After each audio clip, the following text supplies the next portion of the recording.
course, the next morning you could see the remnants of the advanced troops and tanks. It was just a horror of death and carnage. You are about to embark upon the Great Crusade. To meet this mounting aggression. And make no mistake about it, good will prevail. My uncle, Uncle Sam McEwen, who joined the Marine Corps in 1939 before World War II. And he was my mentor that got me involved with the Marine Corps. And I was definitely wanted to be a Marine at that time. And got caught up in the World War II conflict. He was at Corregidor at that time and was killed in battle in 1942 on my birthday, April 15. So, great guy, he really was. And I just felt that I wanted to kind of follow his lead, and it never left me. I just had that desire to become a Marine one day when I was old enough, and I was able to do that. And it was a peaceful time at that point, and until the Korean War broke out. And we were all called into active duty. It was a company of Marines in Tucson, Marine Corps Reserves, and Easy Company. And when the war broke out, we were called into active duty, and had no idea what it was all about. Of course, we did what was necessary and moved on from there. I believe it was in June that we were called into active duty when the Korean War broke out, and in July we were on our way, basically training at Camp Pendleton and assigned to our units from that point on, and just a matter of days we were on ship heading to Korea. And when I was aboard ship, of course, we were all aboard ship. We were out of the water for quite a while before they announced where we were heading for. And when we went to Japan, Kobe, Japan first, and then to Atsu, Japan, for further training, another 10 days of training as a machine gunner. And again, we were just kind of kept in the dark for a point, and I can't understand that. Everything had to be top secret. And at that point, we were heading up to Inchon to make the Inchon landing on September 15, 1950. We were assigned to the Blue Beach, our little boats, landing craft, but we didn't have the barrier of the wall that others did on Red Beach. But it's like anything else. You disembark from an LST, and they lower the ramp, and you're out there, these landing craft, circling around with them, bombarding Inchon. Man, it's quite a thing to see. You see a lot of it in the movies, of course, and it's pretty close to what we experienced. But eventually things quieted down suddenly, and then we were ordered to move forward, which we did. And when we hit land and got on land, didn't experience too many obstacles. Those before us did a good job of cleaning up the mess, the tanks, especially, and the flamethrowers and all that. So we kind of moved in behind the tanks as we were going forward into Inchon. And at dusk, you can hear a lot of screaming and yelling and sounds of death, of course, from the flamethrowers and all. So we ordered to get into a foxhole or a hole. There was a lot of holes out there from the bombardment from the ships. And I happened to get into a hole that was some strange movement going on in my foxhole. I have no idea what was going on until daylight, and there was just a little frog on there. He kind of shook me up a little bit. I had no idea what it was. It was dark. Of course, the next morning you could see the remnants of the advanced troops and tanks. It was just a horror of death and carnage. And of course, from that point on, we kept moving forward and into Seoul. It was devastated. from the shells and everything else was going on. A lot of street fighting, and we were my squadron taking a little break along the curbside there, and noticed there was a couple of Koreans arguing back and forth. One was on a bike, and the other guy obviously must have been an ROK, Republic Korean soldier, and just watched them argue and everything else. And all of a sudden, the guy on the bike was executed. They just shot him point blank in front of us. That was a sight to see. You have no idea. Death at that time was pretty cheap, I guess. But they found out at the time that he was stealing grenades, and of course that was resolved in a hurry. But little by little, we just advanced forward toward the north part of Korea. But I do remember one time we were on a hillside, winding roads leading higher and higher up, and we were all in the troop trucks, and have no idea where we're going to be heading. Of course, we took a few days, and each night we'd always dig in on high ground for the evening, and always had a watch at night. Everybody took their turns watching at night to make sure that it was secure and safe, and give it a different password every night to use, so we can challenge anybody that wanted to penetrate the lines. So always had a foxhole to sleep on. If you had, it was with another Marine. He carried a shelter half. I carried the other half. We made a pep tent out of it, and threw a poncho on the ground and did what we can to grab a little rest once in a while. But it was quite an experience, for a 19-year-old kid, for me. Yeah.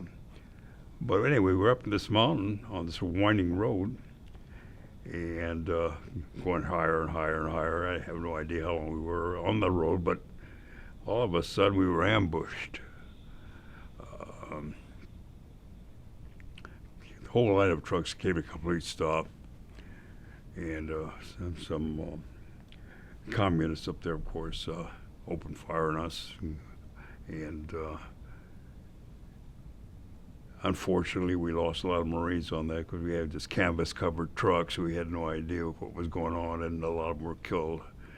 And I had the unfortunate duty with all other Marines to help load the bodies into the truck. And that was, just young guys. It was just awful. But they sent a patrol up there to see if you could find those responsible for this massacre, and they were able to bring back three of them. And before we moved out with the truck convoy, I was looking out through the back of the truck. I could see those three communists. They had lined up on the edge of the cliff and bayoneted by the Marines and shot on the way down. They were executed. And they just weren't taking any prisoners. They were pretty upset, believe me, for leaving and losing some of our Marines. But eventually we wound up into North Korea quite a ways, and our unit was assigned to. We were part of the 1st Marine Division, of course, 2nd Battalion, and our unit was ordered to stay at Coterie of the Chosin Reservoir area. And we had our tents, the large tents with the little stove in the middle, and it was cold at that time. It was in December, and had no idea what we were facing at the time. We had our hot chow, the best way we could get it. They had some cook stoves out in the open there. They were always heating up food and everything else we could eat. And there was a time when all of a sudden, toward dusk, we were experiencing incoming mortars, I imagine, at the time, in order to get into our foxholes. And of course, the machine gun was on top of the hill. My foxholes was on the side of the embankment of the hill. There was three foxholes there, and just beyond that, maybe about, I don't know, like 25 feet or so was our tent. And all of a sudden, all hell broke loose. The Chinese communists had no idea they had entered the war. Nobody told us that we expect some problems with the Chinese communists, but they came at us. Guns were going crazy up there at the top of the hill, machine guns, and a bunch of the Chinese came along my left side of the embankment, where a bunch of us were in these foxholes, and and there's two guys in each foxhole. The other two scrambled up the top of the hill in a hurry because they needed help up there. The other guy went up in my foxhole. All of us, it was just a matter of seconds. They were out. I had no idea what was going on, and I was upstairs up by myself alone. And here they come, in their white parkas or whatever they were wearing at the time, with their burp guns, just riddling my tent. And I'm thinking there might have been some Marines in there they were trying to kill. And my personal weapon was an M1 carbine and a .45. And of course the others just had the same thing, and then a 30 caliber machine gun, the water-cooled machine gun. And my gun jammed up on me. I was able to get one round off at him. I think I hit him. I don't know for sure. All I know is that my gun jam wouldn't fire anymore, and they could see me because I was on the open, just on a slant. So I said, I'm gonna have to play dead. And I hit the ground as low as I possibly could in the snow. I mean, it was just covered with snow. It was cold, bitter cold.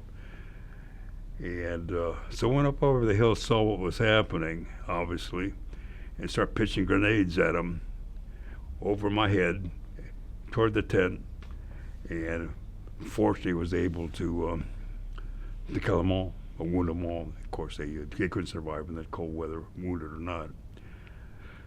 So things got quiet after a while. There was moaning, going, and dying, and I was able to scramble up the hill with the rest of the guys. And fighting continued all night long, flares going up and everything else. So what we saw the next morning, it was just bodies all over, and are frozen stiff the way they fell. You know, they very grotesque, and stiff, of course, and it was an awful sight. It really was. Marines included, of course, but I recall that they were able to get those communists, the Chinese communists, all gathered up in one big pile, and they had a trencher of some sort up there. I believe they were building up some type of an airfield, and they able to dig a big hole, and they shoved them all in one big pile. Of course, they brought our Marines back, I'm sure, but a day or so later, when things, we were ordered out, and we were able to get back and headed toward Hungnam. That was about a 40-mile ride. We were able to walk most of the way, but fortunate enough maybe to hitch a ride on a truck or a railway. And eventually, for about 3 days or so, we were able to reach Hungnam. And waiting for us at that time was some kind of a cargo boat of some sort. And if I recall, they had these cans of grapefruit juice waiting for us. Well, it was a great treat.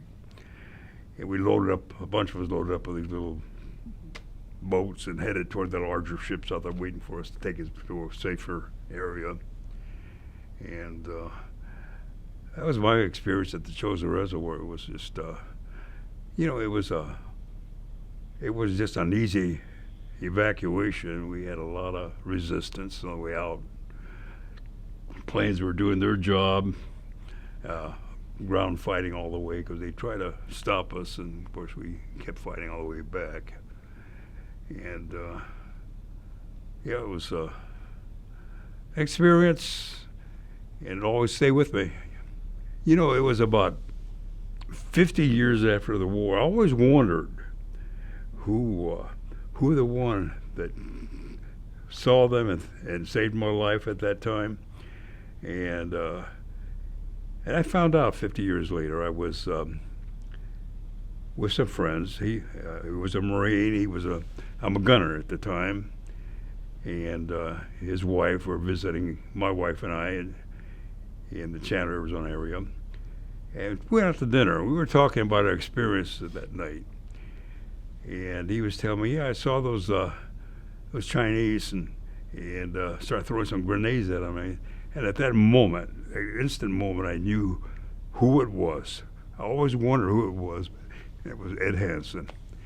And he's the guy that, boy, I tell you, it was a choking and an emotional experience to find out who that guy was all these years. And from that point on, we became like a brother to me. We would stay in constant contact. He lived in Pahrump, Nevada. And he experienced a lot of problems with the cold weather over the years too, and it caught up to him this past year. He passed away, and so it was a highlight of my life to know who was that guy. I had an opportunity to thank him personally. Yeah. And as far as the Marine Corps, I tell you, it's you never lose the effect. I mean, it's with you day and night, and you think about the events that took place in Korea. And I was proud to be a Marine, and thank my uncle for that. Gosh, I'm 91 years old, and if I had an opportunity to go back as a kid again and do it all over again, I would. I'm just proud. That's proud that to be remembered and played a part.